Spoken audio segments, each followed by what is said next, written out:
Halo Jebret Tim, ketemu lagi sama Bang Bes di sini di In-Depth Bola ya. Di sini kita akan bahas taktik dan hari ini kita akan bahas Real Madrid. Ya, tahun kemarin ditinggal pemain bintangnya Rafael Varane, Sergio Ramos, tetapi mereka masih bisa peringkat 1 di La Liga. Apa rahasianya? Yuk, kita langsung masuk aja. Oke, Real Madrid sama seperti musim lalu, skuadnya tidak terlalu banyak berubah ya. Masih ada Thibaut Courtois di belakang. Masih jadi pilihan nomor 1, tinggi besar, ya bisa build up juga. Nah ini yang baru nih, di sebelah sini ada Eder Militao, dan selama di awal musim dia selalu bermain bersama dengan David Alaba. Ya, kelebihan David Alaba adalah dia adalah ball playing defender. Setelah dia lama di Jerman, terus dilatih juga sama Pep ya, jadi agak sedikit-sedikit DNA Barcelonanya ada. Ya, terus di kiri. Nah yang menarik di kiri. Biasanya pada musim-musim sebelumnya selalu ada Marcelo, tapi sekarang ganti-gantian. Nacho, Miguel ganti-gantian di situ untuk mengisi pos yang kosong. Seperti apa nanti kita akan lihat. Terus di sisi kanan ini juga cukup diganti-ganti juga posisinya karena Carvajal sering cedera. Tapi kalau misalnya dia fit, dia yang main. Nah, ini yang di belakang masih sama, penjaga Real Madrid. Ada Casemiro di sini. Terus di sebelah sini ada Modric, mereka duet ya, duet maut berdua di sini, dan di sebelah kanan ada pemain yang perannya sedikit berbeda musim ini. Nanti kita akan bahas Ernesto Valverde ya, pemain Uruguay. Nah, di depan sedikit lebih fleksibel, tentu masih ada KB9 ya, Karim Benzema nomor 9 top scorer sementara. Terus di sebelah sini ada Vinicius, sebelah kiri semakin dewasa juga. Terus di sebelah kanan juga ganti-gantian. Kadang-kadang dia pakai Eden Hazard, kadang-kadang dia pakai Asensio juga di sini bisa main. Nah, ini formasi Real Madrid itu di atas kertas mereka selalu menampilkan 1-4-3-3. Ya, tapi tergantung lawan. Ancelotti ini bukan seperti pelatih seperti Pep, bukan seperti juga Conte yang punya pakem sudah ketahuan lah 5-3-2, 3-5-2, 5-3-2. Ya, kalau Pep sendiri kan main ball possession, tapi Ancelotti dia selalu melihat lawan dulu. Dia beradaptasi terhadap lawan ya. Contohnya di sini. Misalnya ketika melawan tim yang kuat di tengah, maka mereka akan menumpuk pemain di tengah. Terus tapi kalau melawan tim yang sekiranya bisa didominasi atau bisa dipres, mereka akan pakai formasi 4-3-3 ya. 4-3-3 ini kenapa? Yuk kita masuk. Oke, sekarang kita masuk ke out possession dulu ya, ketika bertahan Real Madrid punya dua kecenderungan. Yang pertama tadi kita bahas adalah ketika lawan tim yang di bawah mereka atau mereka merasa mereka bisa mendominasi, mereka akan pakai 4-3-3. Kenapa 4-3-3? Sangat sederhana kenapa 4-3-3, karena ketika mereka 4-3-3 mereka akan melakukan high press. Mereka akan melakukan high press. Di sini ada Vinicius. Dia akan dekat di sini. Di sini mereka akan juga ketemu, kalau itu Asensio atau Hazard, dia akan ketemu lawan langsung, dan salah satu Benzema dia akan free, dan kalau misalnya ada pivotnya yang mau minta bola, maka Benzema akan jaga. Nah, jadi di sini kiper mau nggak mau dia harus progres dengan cara long ya. Dan seperti kita ketahui, kalau misalnya long, Real Madrid akan naik, sisi belakangnya dia akan naik, dan di sini akan terlihat ya, David Alaba yang siap mengambil bola, ada juga Nacho kadang-kadang, dan ada juga yang gelandang yang super kuat di situ, ada Casemiro yang siap mengambil second ball. Ya, ini kalau misalnya mereka lawan tim yang mendominasi, yang mereka bisa dominasi. Tetapi ketika melawan tim yang kira-kira mereka selevel, contohnya apa? Inter Milan, mereka akan menunggu di belakang, ya. Gelandang yang tadinya 3 akan bertransformasi jadi 4. Seperti apa? Nah, di sini yang menarik. Sudah ada Casemiro dan Modric. Jadi mereka akan seperti ini, double pivot. Ernesto Valverde dia akan ke samping, dan Vinicius dia akan mengisi satu pos di tengah. Nah, ini akan terlihat seperti 4 ya, double layer. Kurang lebih seperti ini, double layer formasinya. Nah, di sini yang tadinya Eden Hazard atau Marco Asensio, dia akan menyeimbangkan juga, akan berada di sini seakan-akan second striker. Jadi ketika melawan tim yang kurang lebih selevel, Real Madrid dia memilih formasi yang 1-4-4-2. 4-4-2-nya nggak sejajar seperti ini, tetapi seperti ini ya, supaya Benzema yang udah berpengalaman, dia akan mengarahkan misalnya bola ke sini, maka dia akan lari melingkar dan bola sekali lagi diprogres, baru di situ mereka akan melakukan trap dan lakukan pressing di situ ya. Ini ketika mereka lawan tim yang kurang lebih satu level seperti mereka. Ya. Ketika bola udah progres ke tengah, tentu Real Madrid juga akan ikut mundur di situ, di mana yang menjadi kuncinya adalah seorang Casemiro. Dia akan muncul turun ke sini. Ya, ini tadi 1-4-4-2 ketika bola masih di area lawan, ya, early build up. Tapi ketika udah di tengah, nah maka salah satu dari dua gelandang akan turun di sini dan Eden Hazard akan masuk dan formasinya akan terlihat kurang lebih seperti gini, ya, 1-4-1-4-1. Nah, ketika bola udah masuk ke sini dan lawan coba progres, di situ ada Casemiro yang akan coba merebut bola dan salah satu gelandang akan turun. Nah, formasi 1-4-1-1 sendiri sangat digunakan oleh Real Madrid ketika di Liga Champions kemarin ketika melawan Inter, di mana mereka banyak melakukan compact defense, ya, di sini sangat compact dan mereka menunggu saat yang tepat untuk melakukan serangan balik cepat. Oke, sekarang kita masuk ke in possession. Ketika mereka in possession, Real Madrid punya kecenderungan untuk melakukan build up, di mana tadi kita udah kasih tahu bahwa seorang Thibaut Courtois dia akan punya kelebihan untuk ngasih dua center back, yang satu akan melebar, salah satu ini akan melebar, biasanya di sini Casemiro dan ada Modric yang akan jadi jembatan. Nah, di sini dia akan coba build up, tapi kebanyakan karena emang ini gaya bermain atau style of play, Alaba yang biasanya yang lebih banyak pegang bola. Bahkan tidak hanya short pass, tetapi juga untuk jump pressing, ketika lawan coba pressing juga, Alaba punya kemampuan untuk langsung kasih ke Benzema, ya. Ketika bola udah di Benzema bisa melakukan banyak pilihan, di mana dia bisa ngasih ke Vinicius, bisa ngasih juga ke sisi kanan yang ada di sini.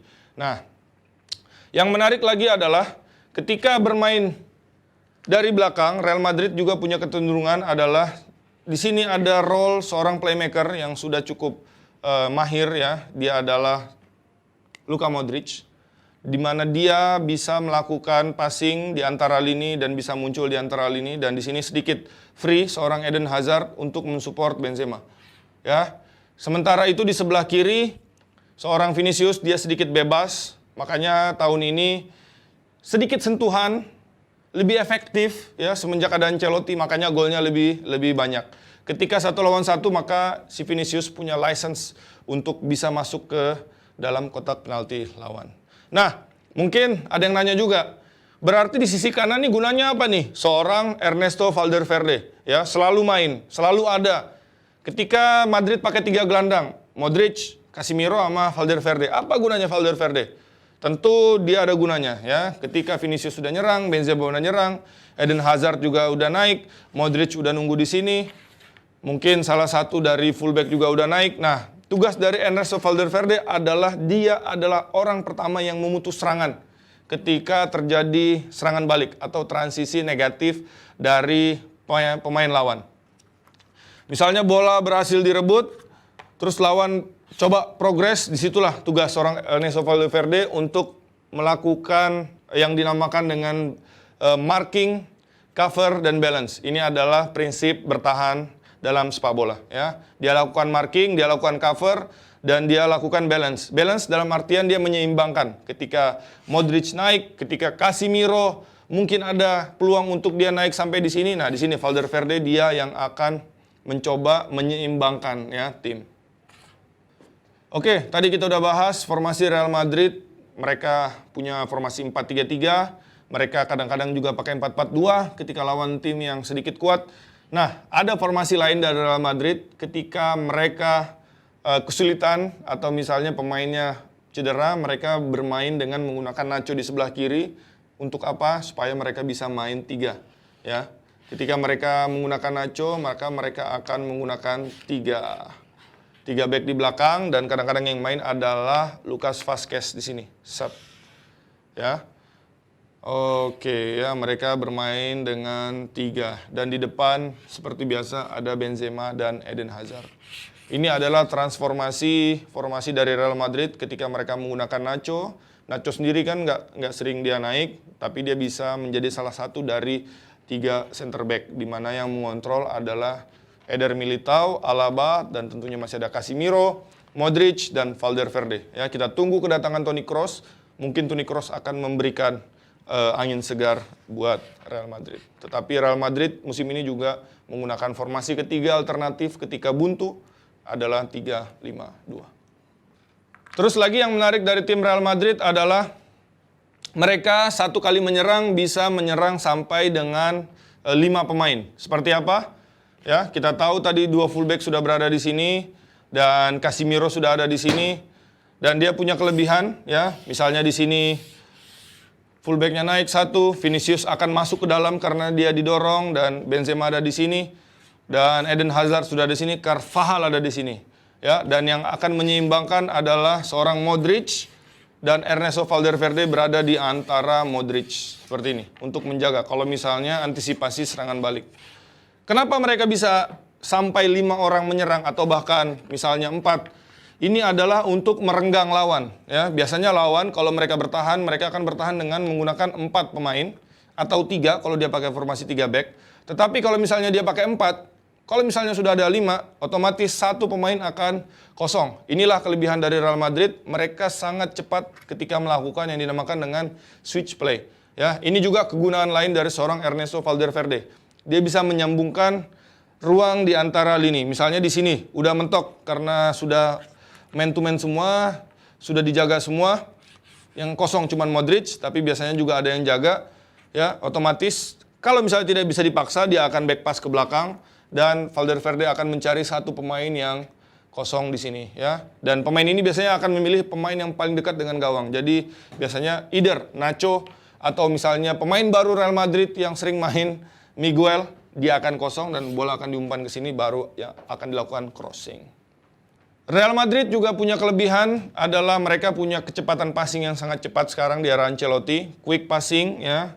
Perpindahan bolanya cepat, bukan ball possession, tetapi lebih ke arah ball possession yang progresif, lebih cepat perpindahannya, lebih cepat. Di mana juga di sini Benzema kalau misalnya bola belum progres, di sini Benzema juga dia bisa untuk turun untuk minta dan di sini bisa di-cover oleh pemain lain ya. Perpindahan ini kadang menyulitkan lawan karena seorang Benzema dia punya pengalaman yang sudah cukup luar biasa.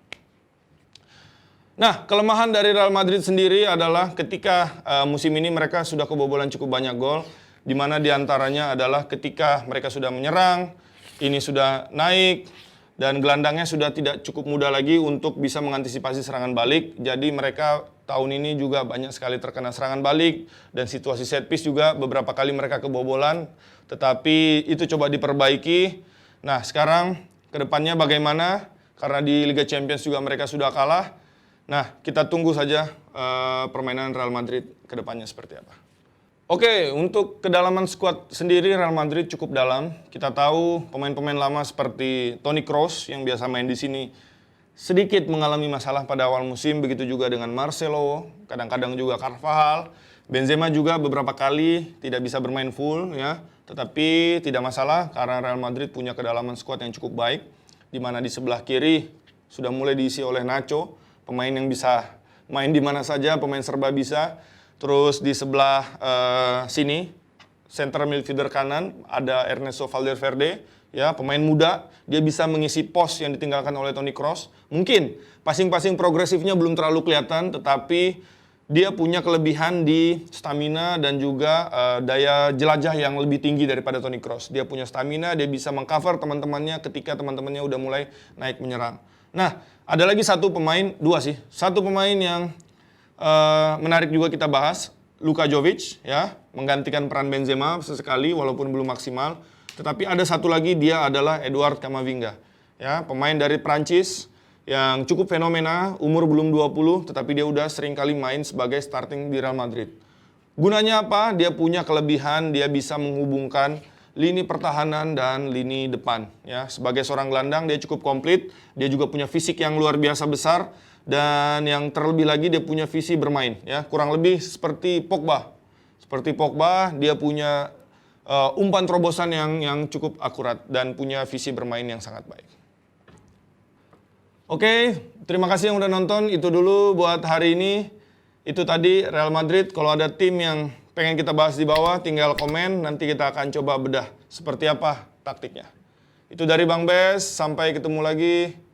Tetap jaga kesehatan semua. Salam Jebret Media.